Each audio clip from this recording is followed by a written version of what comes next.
Good morning all of you and welcome back to urban education hub. आज के video में exercise 9.1 का question number 11 कर लेते हैं। A TV tower stand vertically on the bank of canal from a point on the other bank directly opposite to the tower. The angle of elevation of the top of the tower is 60 degree. मतलब ये आपको यहाँ पे tower दिया गया है, ठीक है। तो हमें इसका ये एंगल ऑफ एलिवेशन मतलब ये 60 इसी पॉइंट से टावर का जो एंगल ऑफ एलिवेशन दिया है वो 60 डिग्री दिया है। उसके बाद में from another 20 metre away from this point मतलब इस वाले पॉइंट से 20 मीटर अगर हम आगे जाते हैं, ठीक है, तो on the line joining the point two the foot of the tower the angle of elevation of the top of the tower is 30 degree. मतलब इस पॉइंट से 20 मीटर आगे जाने के बाद में यहाँ से जब हम टावर के ऊपर में देखते हैं तो 30 डिग्री का एंगल यहाँ पे एलिवेशन फॉर्म हो रहा है, ठीक है। Find the height of the tower, तो हमें यहाँ पे क्या करनी है, इसकी हाइट ऑफ द टावर मतलब हमें एच यहाँ पे निकालना है।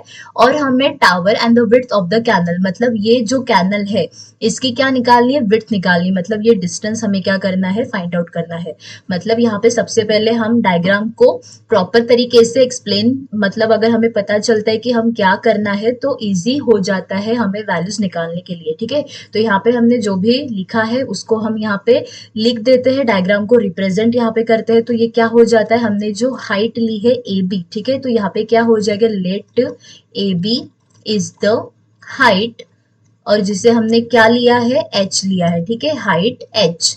उसके बाद में यहाँ पे क्या, विड्थ ऑफ द, एंड ये जो विड्थ है मतलब कौन सी, BC, and BC is the, क्या लेंगे इसे, विड्थ लेते हैं, ठीक है, of the width of canal, ठीक है, जिसे हमने क्या कंसीडर किया है, यहाँ पे x कंसीडर किया है। ए बी हमारा h हो गया और ये हाइट h और ये विड्थ हमने x कंसीडर कर लिया, ठीक है। अभी यहाँ पे देखिए सबसे पहले 60 डिग्री एंगल ऑफ एलिवेशन दिया है तो हम यहाँ पे रेशियो निकालेंगे। ये देखिए 60 के अपोजिट वाली साइड हमने h कंसीडर की है और हमें ये निकालना है, मतलब अपोजिट अपॉन एडजेसेंट। तो यहाँ पे रेशियो हमारा क्या हो जाता है, tan 60 हो जाता है, ठीक है। tan 60 इक्वल्स टू क्या हो जाता है, opposite side A B upon adjacent कौन सी हमारी बी सी है, ठीक है। हमने कौन सा ट्रायंगल यूज किया था यहाँ पे, ट्रायंगल ए बी सी। तो आप यहाँ पे सबसे पहले लिख दीजिए इन ट्रायंगल कौन सा हमारा, ए बी सी। हमने कौन सा रेशियो यूज किया है यहाँ पे, tan 60 degree equals to A B upon B C, ठीक है। tan 60 की वैल्यू आपकी क्या आ जाती है, √3 आ जाती है। ए बी हमने क्या लिया है, एच लिया है, और बी सी हमने क्या कंसीडर किया है, एक्स लिया है, ठीक है। क्रॉस मल्टीप्लीकेशन करते हैं तो इसके नीचे कुछ नहीं है तो एच इक्वल्स टू कितना हो जाता है, √3 मल्टीप्लाइड बाय एक्स, मतलब ये √3x आ जाता है, ठीक है। ये हमारा सबसे पहले इक्वेशन 1 मिल गया अभी, ठीक है। अब हम सेकंड ट्रायंगल कौन सा लेंगे, ए डी बी। इस ट्रायंगल में देखिए 30 के अपोजिट वाली साइड मतलब ए बी एच हमें निकालनी है और हम ये यहाँ पे सी से लेकर यहाँ तक डी तक हमें डिस्टेंस कितना दिया है, 20 दिया है। और उसमें अगर हम बी सी ऐड कर देते तो एक्स, मतलब ये पूरी बी डी की हाइट हमारी क्या हो जाती है, 20 प्लस एक्स आ जाती है, ठीक है। अपोजिट अपॉन एडजेसेंट मतलब इस वाले ट्रायंगल में भी हम कौन सा रेशियो लेंगे, tan 30 का। तो मैं यहाँ पे लिख देती हूँ इन ट्रायंगल हमारा कौन सा, ए बी डी हमारा कौन सा, tan 30 डिग्री इक्वल्स टू क्या, हाइट हमारी ए बी थी और यहाँ पे विड्थ कितना, बी डी था, राइट। tan 30 की वैल्यू हमारी कितनी हो जाती है, √30 हो जाती है।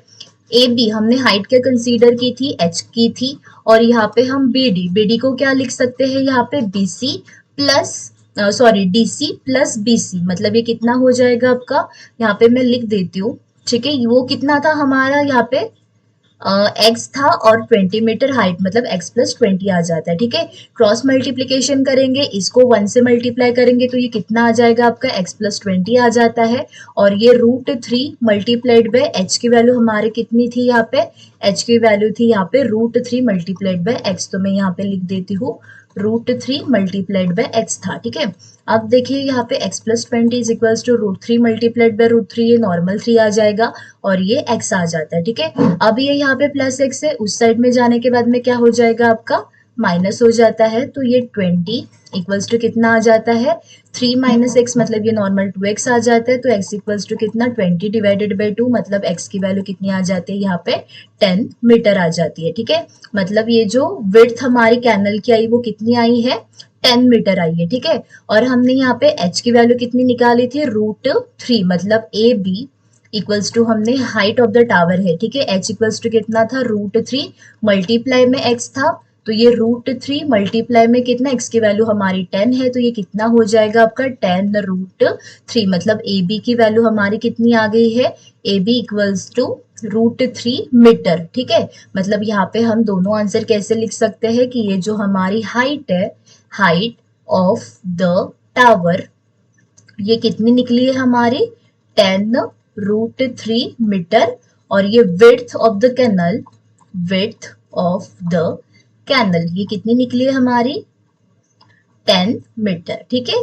इसी के साथ ये आंसर खत्म हो जाता है। आपको सिर्फ क्या करना था, डायग्राम प्रॉपर तरीके से समझ के यहाँ पे क्या निकालना है वो फाइंड आउट करिए, और उसके बाद में एंगल ऑफ एलिवेशन या फिर एंगल ऑफ डिप्रेशन है, कौन सा एंगल पहले लेंगे, ठीक है, और कौन सा रेशियो हमारा ट्रिग्नोमेट्रिक यहाँ पे आता है, उस तरीके से जो निकालना है हम वो निकालेंगे, ठीक है। इसी के साथ मिलते हैं इसके नेक्स्ट वाले क्वेश्चन में।